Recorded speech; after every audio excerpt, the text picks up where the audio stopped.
Alors, donc, influence et manipulation. Donc, l'engagement. Hop. Alors, attendez, je vais zoomer un peu, voilà. Une fois que nous avons établi la formidable puissance du désir de cohérence, il se pose immédiatement une question d'ordre pratique.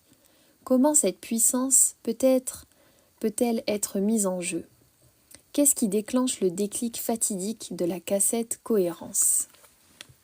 À cette question, la psychologie sociale répond « c'est l'engagement ». Si je peux vous pousser à un engagement quelconque, c'est-à-dire à prendre position publiquement, j'aurai préparé le terrain et pourrai vous pousser à vous en tenir avec une cohérence automatique et inconsidérée à cet engagement. Lorsqu'on a pris une position, on a naturellement tendance à se comporter de façon obstinément cohérente avec cette position. Comme nous l'avons vu, les psychologues ne sont pas les seuls à connaître le lien entre engagement et cohérence. Les stratégies d'engagement sont utilisées contre nous par toutes sortes de professionnels de la persuasion. Toutes ces stratégies ont pour objectif de nous pousser à des actes ou à des déclarations qui nous enferment dans une attitude docilement cohérente. Les procédés visant à créer un engagement prennent diverses formes. Certains sont assez directs, d'autres sont, de tous les procédés de persuasion que nous verrons, parmi les plus insidieux. Supposons que, membre d'une œuvre de bienfaisance, vous souhaitiez augmenter le nombre de volontaires prêts à faire du porte-à-porte dans votre quartier pour récolter des fonds. Vous auriez tout intérêt à vous pencher sur la méthode adoptée par le sociologue Stephen Sherman. Celui-ci interrogea simplement un échantillon d'habitants de l'Indiana sur ce qu'ils répondraient si on leur demandait de consacrer 3 heures à faire la quête au profit de la Ligue américaine contre le cancer. Bien entendu, peu enclins à passer pour des égoïstes aux yeux de l'enquêteur, ni vis-à-vis d'eux-mêmes, ils furent nombreux à déclarer qu'ils accepteraient. Cette sournoise manœuvre se traduisit par une multiplication par 8 du nombre de volontaires lorsque quelques jours plus tard, un bénévole de l'œuvre en question les sollicita pour quadriller leur voisinage. Usant de la même stratégie, une équipe d'enquêteurs, dirigée par le sociologue Anthony Greenwald, questionna les habitants de l'Ohio sur leur intention de vote lors d'une prochaine élection présidentielle. Cela eut pour effet d'augmenter de manière significative le taux de participation de cet échantillon de population. Les spécialistes de la collecte de fonds par téléphone ont mis au point une autre méthode encore plus astucieuse. Ils veillent à vous demander des nouvelles de votre santé. Bonjour, monsieur, madame, la cible. Tout va bien pour vous ? Vous êtes en forme ? Le but de cette entrée en matière n'est pas seulement de donner une impression de sympathie, d'intérêt pour votre personne, mais aussi de vous amener à y répondre par un commentaire poli et superficiel, comme il est de bon ton de le faire dans de telles circonstances. Ça peut aller, ou je tiens la forme, ou tout va pour le mieux, merci. Maintenant que vous avez ouvertement déclaré votre parfaite santé, il devient beaucoup plus facile pour votre interlocuteur de vous coincer en vous demandant de l'argent pour ceux qui n'ont pas votre chance. Je suis ravie de l'apprendre car je vous appelle pour savoir si vous souhaiteriez faire un don au profit de malheureuses victimes de... Tac, tac, tac. Cette tactique repose sur une théorie selon laquelle quelqu'un qui vient de dire qu'il va bien, même par convenance, ose difficilement se montrer avare, compte tenu du privilège dont il bénéficie de son propre aveu. Cela vous semble un tantinet tiré par les cheveux ? Voyez les résultats d'une expérience menée dans le but de vérifier la véracité de cette théorie par Daniel Howard, spécialiste des enquêtes auprès des consommateurs. Il fut demandé par téléphone à des habitants de Dallas au Texas s'ils seraient d'accord pour recevoir chez eux un membre du comité contre la faim et lui acheter des gâteaux, les bénéfices de cette action devant servir à procurer des repas à des personnes dans le besoin. Effectuée telle quelle, cette demande, dite standard, ne procura que 18% de résultats favorables. Quand en revanche, l'appelant commençait par interroger son interlocuteur sur son état de santé et n'embrayait sur la demande standard qu'après avoir écouté sa réponse, on observa plusieurs réactions dignes d'intérêt. Tout d'abord, sur les 120 personnes contactées, une majorité, 108, répondirent comme il se doit, qu'elles allaient bien. En outre, 2% d'entre elles acceptèrent la visite du vendeur de gâteaux. 32% d'entre elles acceptèrent la visite du vendeur de gâteaux, soit presque 2 fois plus que le résultat obtenu par la méthode standard. Enfin, conformément au principe de cohérence, la quasi-totalité, 89% de celles qui s'étaient déclarées d'accord pour recevoir le vendeur de gâteaux, lui en achetèrent effectivement lors de son passage. Hop, je débranche mon téléphone puisque je sais que vous avez un petit bruit, j'avais oublié. Voilà. Je pense que c'est mieux comme ça. Dites-moi si le bruit s'est arrêté. Bonsoir tout le monde. Voilà. Hop. Bienvenue à tous. Donc, je vous remonte le livre. Merci beaucoup à tous ceux qui tapotent. Parfait, merci. Pour s'assurer que le succès de cette méthode n'était pas dû au simple fait qu'un appelant qui l'emploie paraît plus courtois et plus soucieux de son prochain qu'un autre, Daniel Howard entreprit une nouvelle expérience. Cette fois, la conversation commençait soit par la question « Comment allez-vous ?», dont l'enquêteur attendait la réponse avant de poursuivre, soit par la phrase suivante « J'espère que vous allez bien », enchaînant directement sur la demande standard. Dans un cas comme dans un autre, l'entrée en matière était amicale, chaleureuse. Pourtant, la première accroche s'avéra de loin produire de meilleurs effets que la seconde.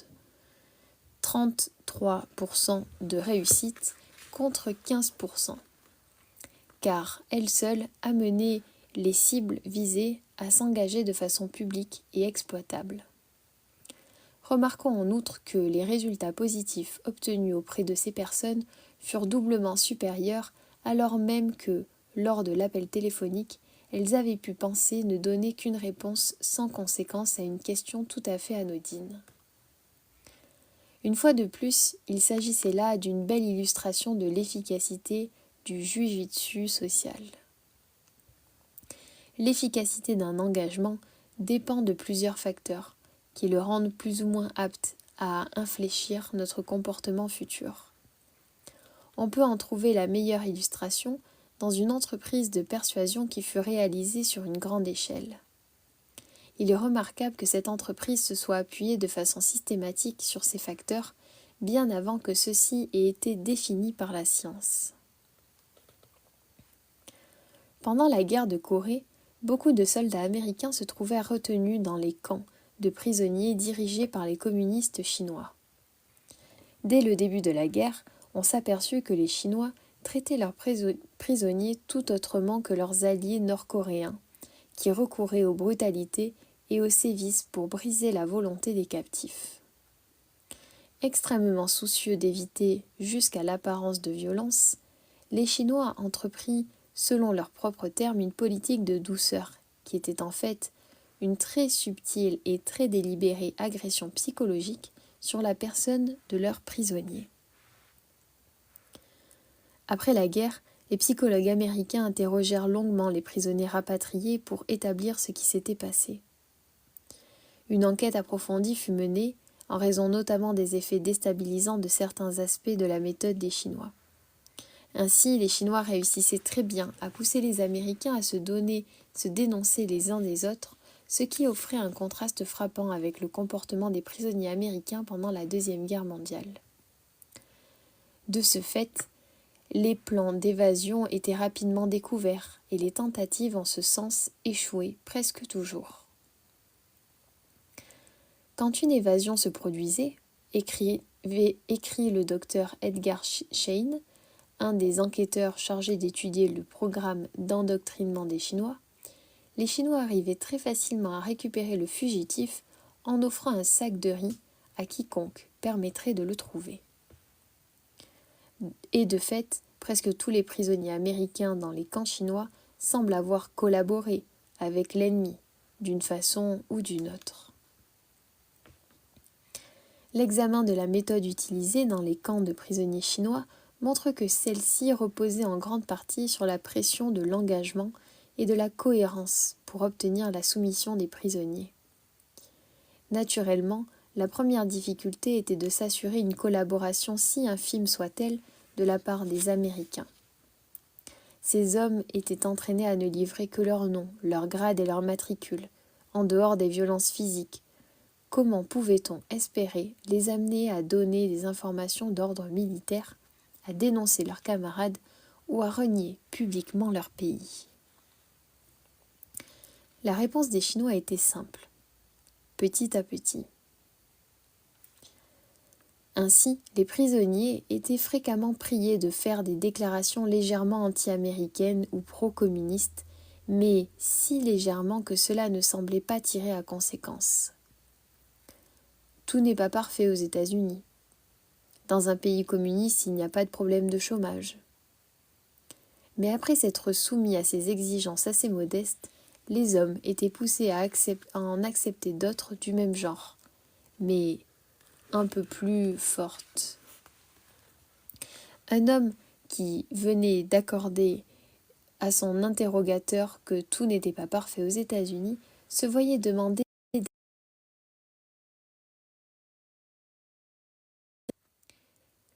Quand il s'était expliqué, on lui demandait d'écrire la liste de ses problèmes et de la signer. Ensuite, on pouvait par exemple lui demander de lire cette liste au cours d'une réunion avec les autres prisonniers. C'est bien ce que vous pensez, n'est-ce pas? Un peu plus tard, on lui demanderait d'exposer par écrit et en détail tous les problèmes qu'il avait reconnus. Les Chinois pouvaient alors utiliser son nom et son texte au cours d'une émission de propagande diffusée non seulement dans tout le camp mais aussi dans d'autres camps de prisonniers en Corée du Nord ainsi que devant les troupes américaines de Corée du Sud. Le prisonnier se trouvait soudain collaborateur. Il avait prêté son concours à la propagande de l'ennemi. Sachant qu'il n'avait pas écrit ce texte directement sous la menace, bien souvent le prisonnier se voyait sous un nouveau jour, concordant avec ses actes et avec l'étiquette de collaborateur qu'on venait de lui apposer. Et c'est pourquoi il finissait par collaborer activement. Ainsi, rares furent ceux qui purent éviter totalement la collaboration, écrit le docteur Shane. La majorité des hommes collaborèrent d'une façon ou d'une autre par des actes qui leur semblaient sur le moment sans conséquence, mais que les Chinois savaient retourner à leur avantage. La méthode était particulièrement efficace pour extraire aux prisonniers américains aveux, autocritique et renseignements pendant l'interrogatoire. Si l'armée chinoise connaissait la force subtile de ce genre de méthode, d'autres organismes intéressés par la persuasion sont conscients de son efficacité. Nombre d'organismes commerciaux y ont recours régulièrement. Pour le vendeur, la stratégie consiste à réussir une grosse vente en commençant par une petite. La nature du premier achat importe peu car le but n'est pas de produire un bénéfice. Le but est de produire un engagement. D'autres achats, même beaucoup plus importants, sont supposés découler tout naturellement de cet engagement. Un article de la revue américaine Salesman explique la chose. Il s'agit de préparer la voie aux futures commandes en commençant par un petit achat. Considérez-le ainsi. Quand une personne a commandé un des articles que vous proposez, même si le bénéfice est si faible qu'il compense à peine le temps passé et les efforts déployés, vous n'avez plus affaire à un consommateur quelconque, mais à un client. La tactique consistant à commencer par une petite requête afin d'ouvrir la voie à d'autres requêtes est bien connue. C'est la technique du pied dans la porte. Son efficacité a été reconnue dans les années 60 quand les psychologues Jonathan Friedman et Scott Fraser publièrent des résultats étonnants. Il s'agissait d'une expérience réalisée dans une banlieue résidentielle de Californie. Un enquêteur se présentant comme un travailleur bénévole allait présenter à tous les résidents d'un quartier résidentiel une requête exorbitante. Les propriétaires étaient priés de laisser apposer sur leur pelouse une pancarte en faveur de la sécurité routière. Pour qu'ils aient une idée de l'effet que produirait la pancarte, on leur montrait une photo d'une jolie maison dont la façade était presque entièrement obscurcie par un immense panneau portant dans une graphie très laide l'inscription « Prudence au volant ». Alors que la requête était très naturellement rejetée par la grande majorité, 83%, des autres habitants du quartier, ce groupe particulier de gens réagissait très favorablement. 76% d'entre eux acceptèrent de prêter leur pelouse. La raison principale de cette étonnante bonne volonté se trouve dans quelque chose qui leur est arrivé 15 jours auparavant. Ils s'étaient engagés dans une petite action en faveur de la sécurité sur les routes. Un autre bénévole s'était présenté chez eux et leur avait demandé d'accepter d'apposer une petite pancarte, 20 cm², avec l'inscription « Soyez un bon conducteur ». La requête était si minime que presque tous ses habitants avaient accepté, mais les effets de cette acceptation furent énormes, parce qu'ils avaient accepté en toute innocence une requête minime en faveur de la sécurité routière quelques jours auparavant, ces habitants devinrent tout à fait disposés à en accepter une bien plus importante. Friedman et Fraser n'en restèrent pas là. Ils essayèrent un procédé légèrement différent sur un troisième groupe d'habitants. Ces habitants reçurent d'abord une pétition à signer pour préserver la beauté de notre Californie.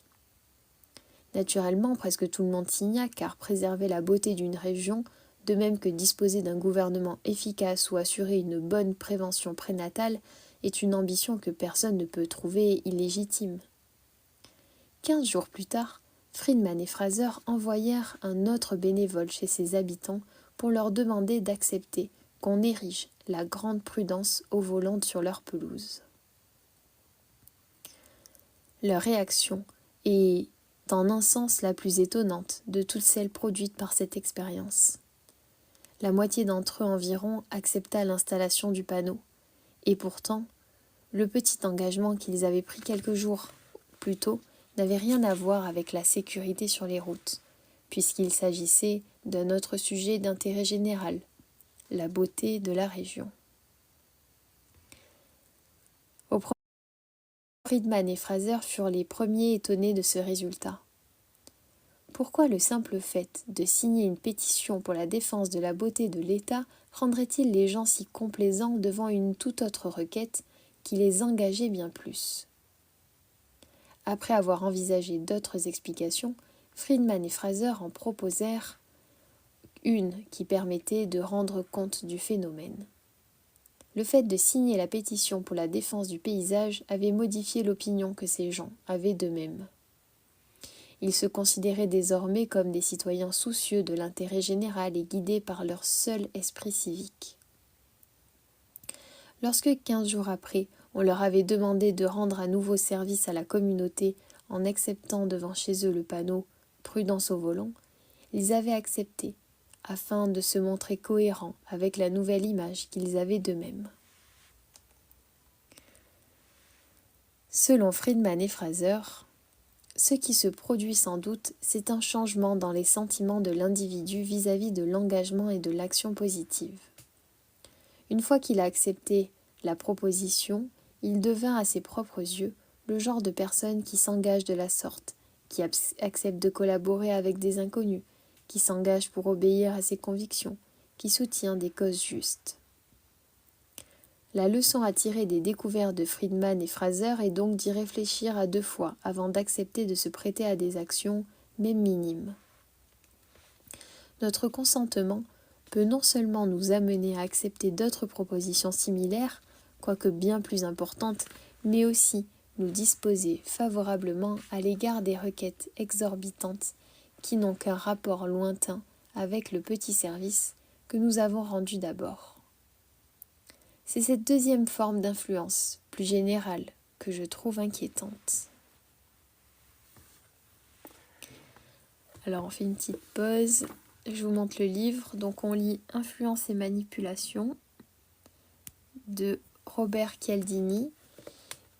Donc la nouvelle édition c'est Influence et persuasion. Donc vous allez le retrouver avec le titre maintenant, c'est Influence et persuasion. Voilà, alors je regarde vos commentaires. Donc n'hésitez pas à me dire ce que vous pensez de ce livre. Ça change un peu de ce qu'on avait l'habitude de lire sur les livres de développement personnel. Là, on apprend des techniques, donc on n'est pas vraiment... Enfin, on développe de nouvelles compétences. On cherche pas au fond de nous, c'est pas de l'introspection, mais bon, voilà, ça change un peu. Donc n'hésitez pas à me dire pour ceux qui étaient sur les autres lives, des autres livres, voilà. Et même les nouveaux, n'hésitez pas à me dire si vous aimez ou pas. Voilà, bonsoir Amar, coucou Florence, comment tu vas? Bonsoir Maï. Désolée, je dois rebrancher mon téléphone parce que il se décharge très vite. Il faut que je le change. Voilà, alors bienvenue à tous ceux qui se sont abonnés, tous ceux qui découvrent le live. Voilà. Merci beaucoup. Je suis très contente aussi de vous avoir sur le live. Donc j'ai plein de gratitude aussi. Merci. C'est un vrai manuel. Voilà, c'est ça. Voir une formation sur le marketing et la vente. Exactement. On n'est pas sur les livres d'introspection qu'on avait pu découvrir avant. Mais bon, voilà, ça change un petit peu. Donc, on va continuer la lecture.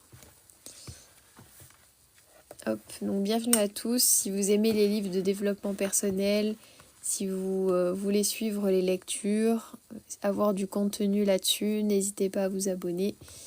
Voilà, moi je fais les lives plusieurs soirs dans la semaine. Donc je continue. Et n'hésitez pas à tapoter. Merci à tous ceux qui tapotent. Alors je suis en train de regarder jusqu'où on va lire.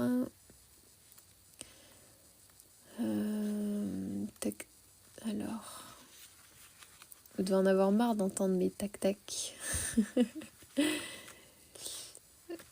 Voilà, alors on va lire jusqu'à la page 135.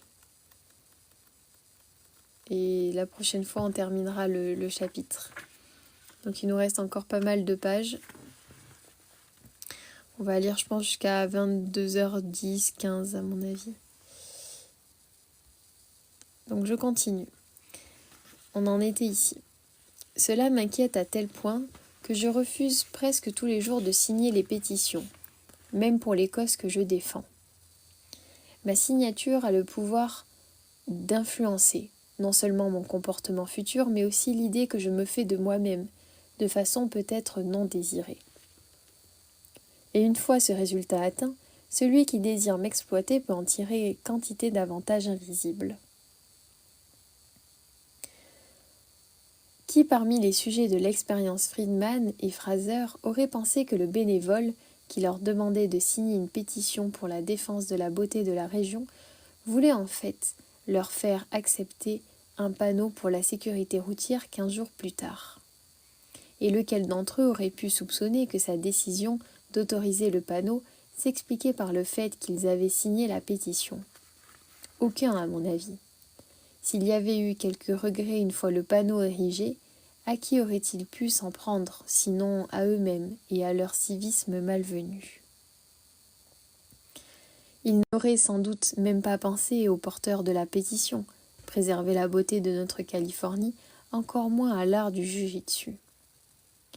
Remarquez que toutes les utilisations du pied dans la porte se fondent sur le même principe, qui est qu'on peut, à partir de petits engagements, manipuler l'idée qu'un individu se fait de lui-même.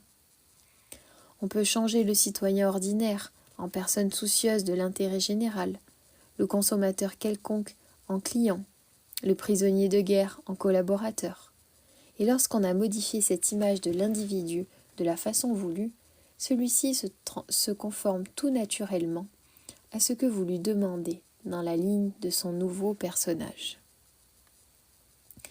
Tous les engagements n'affectent pas l'image de l'individu. Il faut que certaines conditions soient réunies pour que le procédé soit efficace. Pour en avoir la preuve, il suffit d'examiner à nouveau l'expérience des Américains dans les camps de prisonniers chinois en Corée. Il faut savoir que l'objectif premier des Chinois n'était pas d'arracher des renseignements à leurs prisonniers. Les Chinois voulaient avant tout endoctriner les soldats américains, changer leurs opinions, leur façon de se considérer eux-mêmes, de considérer leur système politique, le rôle joué par leur pays dans la guerre et le communisme. Les faits montrent que les méthodes chinoises ont eu une efficacité inquiétante. Le docteur Henry Segal, responsable de l'équipe de neuropsychiatres qui examina les prisonniers américains à leur retour, la guerre finie, indique que leur opinion concernant cette guerre s'était notablement transformée. La majorité des hommes étaient convaincus que les États-Unis avaient utilisé l'arme bactériologique comme le prétendaient les Chinois. Beaucoup d'entre eux pensaient que le pays avait été l'agresseur responsable du déclenchement de la guerre et les Chinois avaient réussi à ouvrir des brèches du même ordre dans les convictions politiques de ces hommes. Beaucoup d'entre eux exprimaient leur antipathie à l'égard des communistes chinois, mais en même temps pensaient que ceux-ci avaient fait du bon travail en Chine. D'autres déclaraient « Le communisme, ça ne marcherait pas en Amérique, mais je pense que c'est une bonne chose pour l'Asie. » Le véritable but des Chinois était de modifier, au moins pour un temps, le cœur et les cœurs et les esprits de leurs prisonniers. Si nous mesurons la réussite en termes de désertion, déloyauté, démoralisation, retournement d'attitude et d'opinion, atteinte à la discipline et à l'esprit de corps. Le docteur Segal conclut que leurs efforts ont été couronnés de succès. La manipulation de l'engagement a donc très bien servi, l'agression menée par les Chinois sur leurs esprits. C'est pourquoi il nous sera utile d'examiner de plus près leurs tactiques. Donc je vous remonte le livre qu'on est en train de lire en ce moment, c'est Influence et manipulation. Bonsoir N. Voilà, il n'y a pas de hasard. Voilà. Bonsoir Oh My Black, bonsoir tout le monde. Bienvenue à tous. Cridi, c'est pas grave, t'inquiète pas. Voilà, bonsoir Jess, bonsoir tout le monde. Donc on va continuer la lecture. Hop. Alors désolée pour le petit bruit que vous entendez, c'est parce que mon téléphone est en charge. Et voilà. Et donc il y a a priori un petit bruit. Mais bon, la prochaine fois, j'essaierai de le charger à fond pour ne pas le mettre à charger pendant que je lis, quoi. Voilà. J'essaierai de faire différemment la prochaine fois. Donc on continue. L'acte magique. Les meilleurs indices de ce que les gens sentent et croient réellement se trouvent moins dans leurs paroles que dans leurs actes. Quelqu'un qui s'efforce de découvrir la personnalité d'un homme observe ce qu'il fait. Ce que les Chinois ont découvert, c'est que l'homme lui-même utilise les mêmes indices pour connaître sa propre personnalité. Son comportement lui révèle beaucoup de choses sur lui-même. C'est pour lui la première source d'information sur ses propres opinions et ses propres valeurs. Comprenant parfaitement cet important principe d'auto-observation, les Chinois ont organisé les camps de prisonniers de sorte que les prisonniers agissent continuellement de la façon désirée. Avant longtemps, ces actions amenèrent leurs auteurs à adopter une nouvelle vision d'eux-mêmes, dans la ligne de leur propre comportement. Les Chinois pressaient dans tous les cas les soldats américains d'écrire avant de confirmer leur position. Il ne suffisait jamais d'écouter simplement ou même d'approuver verbalement les discours. Il fallait toujours écrire en plus. Les Chinois étaient si désireux d'obtenir une déclaration écrite que si un prisonnier ne voulait pas écrire de lui-même la réponse désirée, on le pressait de la copier. Le psychologue américain Edgar Schein décrit en ces termes la tactique utilisée au cours des séances d'endoctrinement. Une autre méthode consistait à faire écrire par le prisonnier les questions puis les réponses pro-communistes. S'il refusait de l'écrire directement, on lui demandait de copier d'après le mémorandum, ce qui devait sembler une concession assez raisonnable.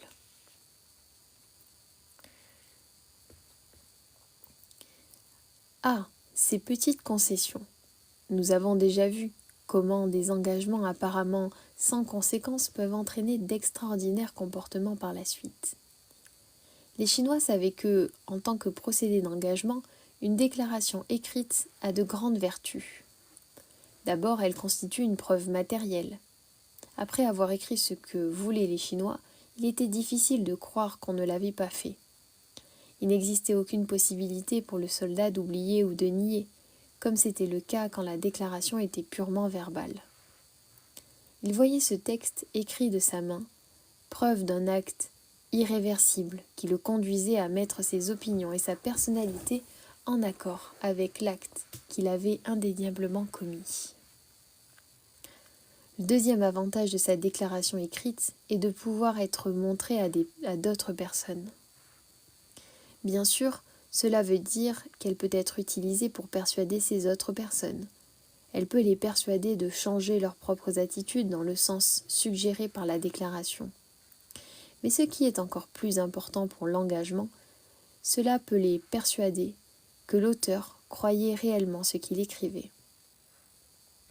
Les gens ont une tendance naturelle à croire qu'une déclaration reflète l'opinion véritable de la personne qui l'a fait. Ce qui est surprenant, c'est qu'ils ne changent pas d'opinion quand ils savent que l'auteur de la déclaration n'était pas libre de son choix.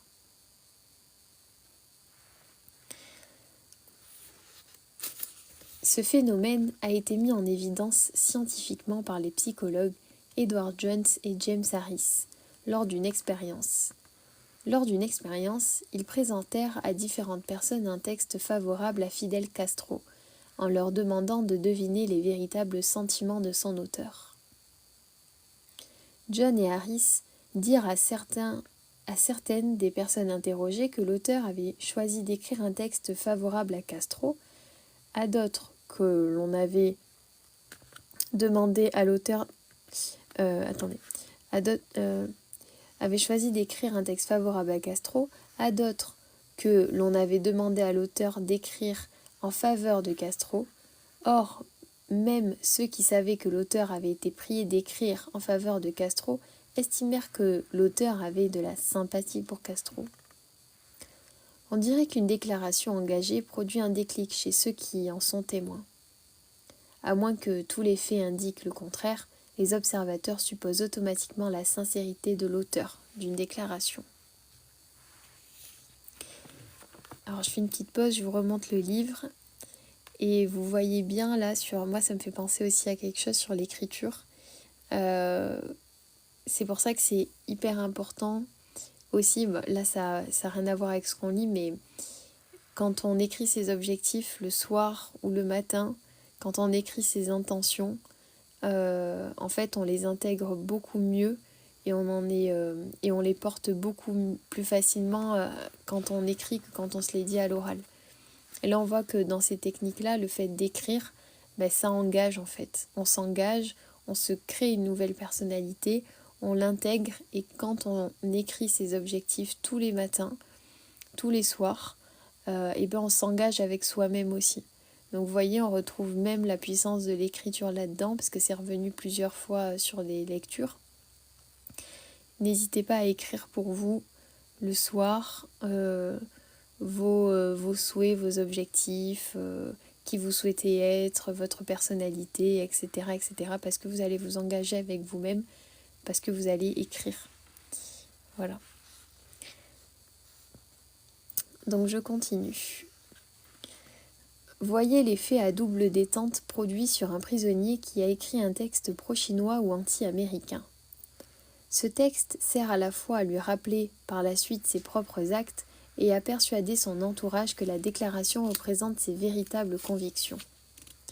Et comme nous le verrons dans le chapitre 4, ce que croit notre entourage a une importance énorme, car cela détermine ce que nous croirons à notre tour. Et là pareil, vous voyez, on retrouve aussi la puissance de l'entourage. Donc voilà, quand on veut atteindre certaines choses, devenir un certain type de personne, il faut avoir des personnes autour de nous qui sont comme ce que l'on souhaite être ou qui ont fait ce que l'on souhaite faire. C'est hyper important. Parce que l'influence, elle est énorme en fait. C'est ainsi que, par exemple, que d'après une enquête réalisée à New Haven, Connecticut, après avoir entendu qu'on les considérait comme des personnes charitables, les ménagères de New Haven, Connecticut, donnaient beaucoup plus d'argent à un quêteur de l'association d'aide aux victimes de la sclérose en plaques. Apparemment, le fait de savoir qu'on les considérait comme des gens charitables poussait ces femmes à aligner leurs actions sur l'idée qu'autrui se faisait d'elles. Quand l'engagement existe positivement, l'image du sujet se trouve soumise à des pressions internes et externes. De l'intérieur, le sujet se sent poussé à mettre son image en conformité avec ses actes. De l'extérieur, il est conduit plus sournoisement encore à adapter son image à la façon dont les autres le voient. Et comme les autres pensent que nous croyons ce que nous avons écrit, même si nous n'avons guère de liberté de choix, nous nous sentirons à nouveau poussés à mettre notre opinion en accord avec nos déclarations écrites. Donc vous voyez la puissance de l'écriture et la puissance de l'engagement quand on fait croire à quelqu'un qu'il est d'une certaine manière, qu'il a une certaine qualité ou une certaine personnalité, et ben la personne va en fait suivre, peut suivre en tout cas ces pressions-là, parce que du coup elle va se sentir obligée de se mettre un peu en conformité avec cette vision positive qu'on va donner de la personne. Donc vous voyez par exemple quand il y a des séminaires, des choses comme ça, et que qu'on essaye de vous convaincre de quelque chose, qu'on vient vous présenter un produit ou une idée, souvent les présentateurs, ou enfin les personnes qui vont présenter le sujet ou le produit vont, je ne sais pas si vous avez déjà remarqué, ils vont commencer par dire « vous êtes des personnes intelligentes ». Par exemple, vous êtes sensibles à l'écologie, vous êtes des personnes charitables. Ici, donc il va citer la ville et ils vont dire je sais qu'ici, vous êtes comme ça. Et donc comme c'est des choses qui sont positives, oui, on est comme ça. On va pas dire l'inverse. Et du coup, ça crée un premier pas d'engagement. Et ensuite, il y a un fil qui découle et puis les actions ensuite s'enchaînent, quoi. Voilà, en fait, on va mettre les gens, on les formate en fait dans une image positive et voilà, donc ça crée l'engagement, quoi. Donc je continue, on en est là. En Corée, on utilisait divers procédés pour amener sans coercition directe les prisonniers à écrire ce que les Chinois voulaient qu'ils écrivent. Ainsi, les Chinois savaient que leurs prisonniers tenaient à faire savoir à leur famille qu'ils étaient vivants. En même temps, les soldats savaient que leur goélier censurait le courrier et que seules certaines lettres arrivaient à franchir le barrage. Pour être sûr que leurs lettres soient expédiées, certains prisonniers commencèrent à inclure dans leurs messages des appels à la paix, des assurances qu'ils étaient bien traités et des déclarations favorables au communisme. Ils espéraient que les Chinois voudraient que leurs lettres soient lues et donc leur feraient partir. Naturellement, les Chinois étaient ravis de coopérer car ces lettres servaient leurs intérêts au mieux. D'abord, leur propagande internationale ne pouvait rêver mieux que ces opinions pro-communistes proférées par des soldats américains. Ensuite, du point de vue de l'endoctrinement des prisonniers, ils avaient, sans recourir le moins du monde à la violence physique, amené de nombreux soldats à soutenir publiquement la cause chinoise.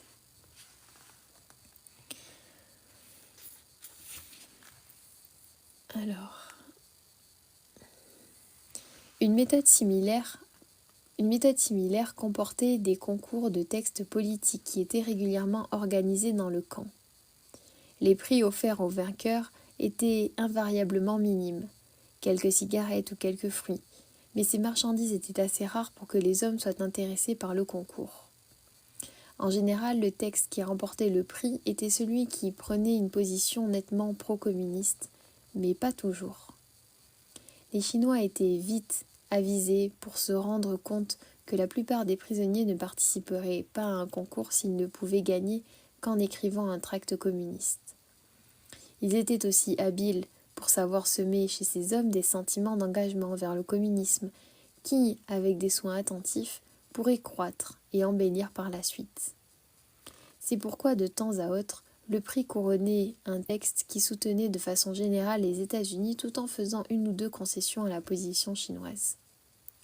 Les effets de cette stratégie furent très satisfaisantes. Les hommes continuèrent à participer volontairement au concours parce qu'ils voyaient qu'on pouvait gagner avec un texte défendant la position de leur pays. Mais sans même s'en rendre compte, ils commencèrent à gauchir légèrement leurs textes pour les rendre un peu plus favorables au communisme, afin d'accroître leurs chances de gagner. Les Chinois étaient prêts à saisir en vol toute concession au dogme communiste et à faire jouer la pression exercée par le souci de cohérence. Dans le cas d'une déclaration écrite volontairement, ils disposaient de l'engagement idéal. À partir de là, ils pouvaient bâtir tout un plan de collaboration et de conversation et de conversion.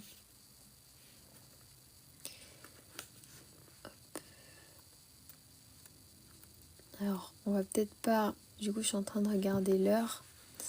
On va, du coup, s'arrêter... Alors, on va lire cette page encore, parce que finalement, ça va... Ah oui, on va encore lire 2 pages et demie, et puis on aura terminé la lecture. Voilà. Donc, on va s'arrêter à l'œil public. D'autres professionnels de la persuasion connaissent le pouvoir d'engagement que représentent les déclarations écrites. Par exemple, la société Amway, au développement exceptionnel, a trouvé un moyen de pousser son personnel à améliorer sans cesse ses performances. Les vendeurs doivent fixer des objectifs individuels et s'engagent vis-à-vis de ces buts en les couchant sur le papier. Un dernier conseil avant de commencer, fixez-vous un objectif et écrivez-le. Quel que soit l'objectif, l'important est de le fixer pour savoir ce que vous cherchez et donc de l'écrire.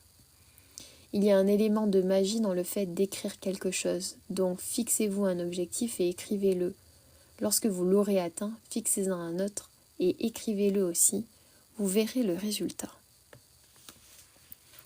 Donc vous voyez, c'est ce que je vous disais dans votre vie perso par rapport à vos objectifs personnels.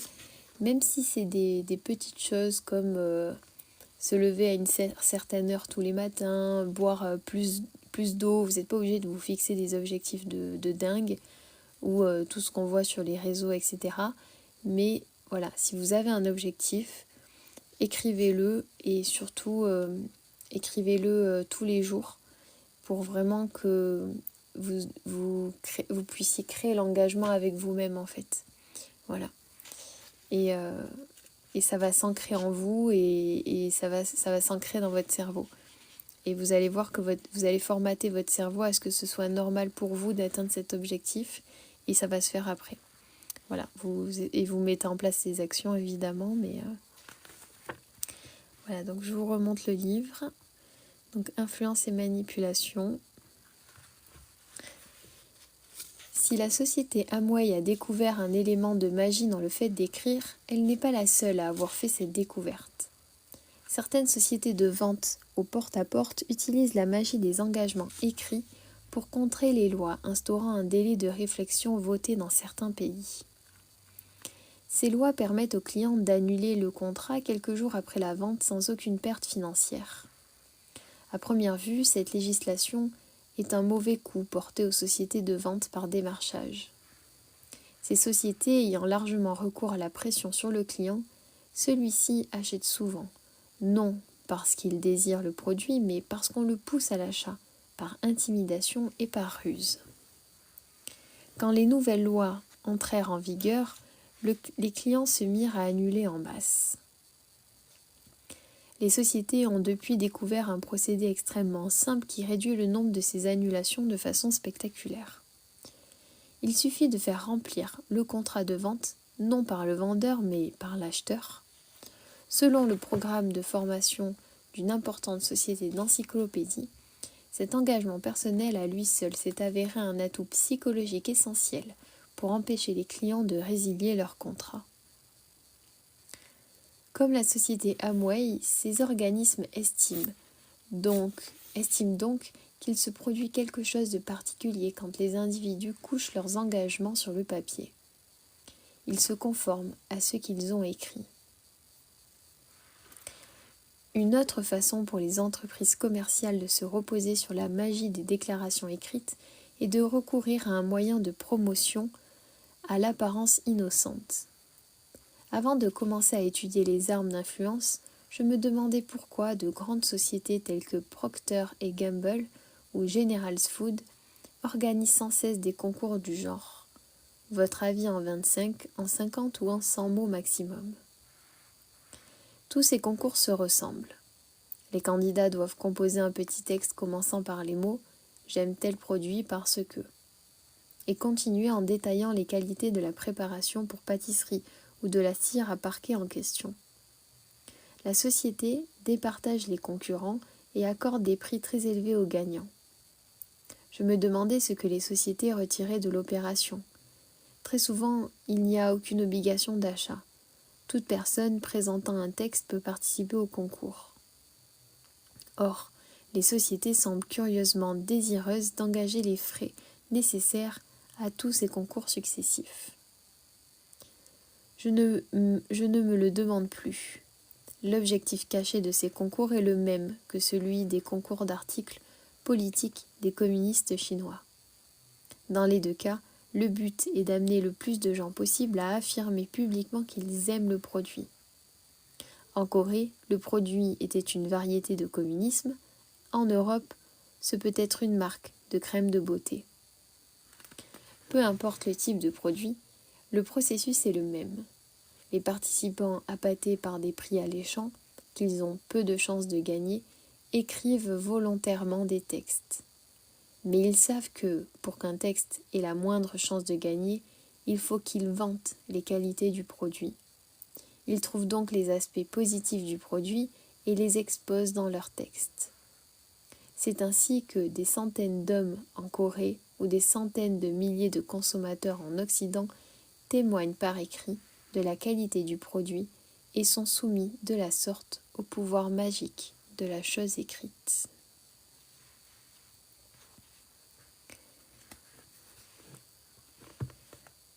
Donc on a terminé la lecture. On a terminé la lecture pour ce soir. Donc on a lu, donc vous avez écouté la lecture à peu près 45 minutes. Voilà. Donc on continuera lors du prochain live. J'essaierai de terminer le chapitre. Oui, on terminera, je pense, le chapitre 3 la prochaine fois. Donc le livre, c'est Influence et manipulation de Robert Cialdini. Donc je vais regarder les commentaires. N'hésitez pas à me dire ce que vous en avez pensé. Hop. Merci beaucoup à tous ceux qui ont tapoté sur le live. Bienvenue à tous ceux qui s'abonnent. Si vous voulez écouter des livres de développement personnel, en discuter avec nous, vous êtes tous les bienvenus. Donc moi je fais des lives les soirs en semaine. Voilà. J'essaye d'en faire au maximum, donc ça dépend des semaines, mais voilà. Et en ce moment, on découvre ce livre, Influence et manipulation. Voilà, alors j'ai remonté, ouais. Ce soir, j'ai l'impression qu'on n'entend pas le bruit de masse dû à la charge du smartphone. Ah ben tant mieux. Tant mieux si vous entendez pas trop le petit... ce qui est un petit bruit de fond et c'est mon chargeur en fait. Enfin c'est le... Dès que je branche mon téléphone, a priori, vous entendez un bruit, donc bon. Comme de lire avec son index, comme les enfants, la mémorisation scientifique prouvée. Ouais, si on n'a pas la possibilité de changer son entourage, si on n'a pas la possibilité de changer son entourage, on peut s'en faire un virtuellement, ça marche également. Oui, après, le cerveau ne fait pas la différence entre la réalité, entre ce qu'on fait et, la réalité matérielle, on va dire. Donc oui, effectivement, Chris, ouais, c'est une très bonne idée. Après, on ne peut pas modifier forcément son entourage, on peut le compléter, on peut aussi se trouver des mentors sur Internet, même si ce n'est pas des personnes avec qui on échange, c'est de suivre des personnes qui nous inspirent, etc. Et effectivement, ouais, on peut faire ça virtuellement, ça aide aussi. On peut même se projeter dans une vie future et faire les choses pour notre futur partenaire de vie. Ouais, ça marche en méditation, ça marche quand on fait de la visualisation. Le soir avant de se coucher ou dès que vous pouvez faire la visualisation, ça aide beaucoup, ouais. Yes. Ouais, le coup de la flatterie, un classique, cela a plus tendance à me stresser, oui. Oui. C'est vrai que moi, souvent, je vois quand une personne a tendance à flatter pour obtenir quelque chose ou obtenir l'adhésion. Donc, bon, ça marche pas. Je pense que parfois ça marche, hein, ça fonctionne parfois. Mais ça se voit quand même, ouais. Mais après, tout le monde n'arrive pas à capter, hein, donc... Voilà, donc le livre Influence et manipulation. Donc il est là.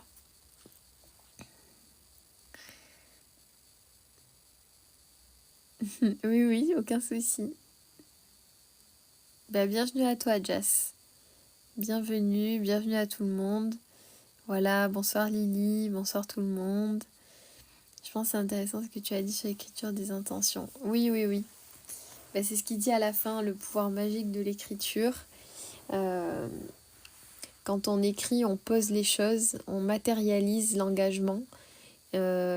Parce que voilà, on le pose sur papier, c'est là, c'est écrit et on l'intègre aussi plus facilement dans notre cerveau parce qu'on se le récite, on l'écrit, on le voit et voilà, c'est pour ça que l'écriture, c'est pour ça qu'on dit souvent, vous entendez souvent peut-être qu'on vous dit qu'il faut écrire ses objectifs tous les jours ou le plus régulièrement possible, qu'il faut par exemple s'écrire des lettres, des intentions, se projeter par écrit, ça aide beaucoup.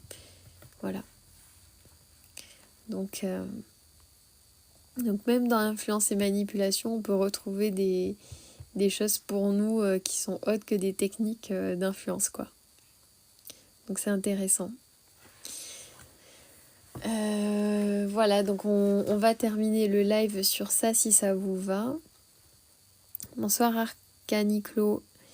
Yes, merci pour ton retour. On n'a que des retours positifs. C'est vrai qu'à chaque fois, c'est très rare quand on nous dit qu'un livre n'est pas bien. Et en général, moi, je vous sélectionne que des best-sellers. Donc voilà. Là, j'ai pas les livres avec moi habituellement. Derrière, il y a pas mal de bouquins qu'on a lus. Et du coup, on peut en parler. Mais là, c'est vrai que je les ai pas avec moi. Voilà. De rien.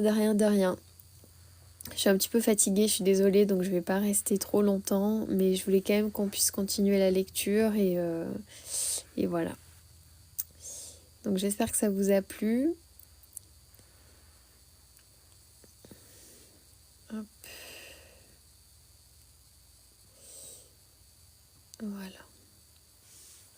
Voilà, donc j'espère que ça vous a plu. Et du coup, le prochain live, ça sera... Alors, il y aura peut-être un live jeudi soir. Demain soir, c'est sûr que non, parce que je serai dans le train, donc Voilà, encore une fois, du coup, je pourrais pas faire de live. Voilà. Jeudi soir peut-être, mais ça sera vers 21h30. Peut-être un peu plus tard, donc c'est vraiment pas sûr que je puisse. Voilà, et sinon, j'essaierai d'en faire un samedi ou dimanche. Parce que du coup, ça fait un peu loin, quoi. Mais j'essaierai de faire au mieux pour vous proposer une lecture encore dans la semaine, quoi. Au moins une ou deux. Donc peut-être vendredi soir, sinon.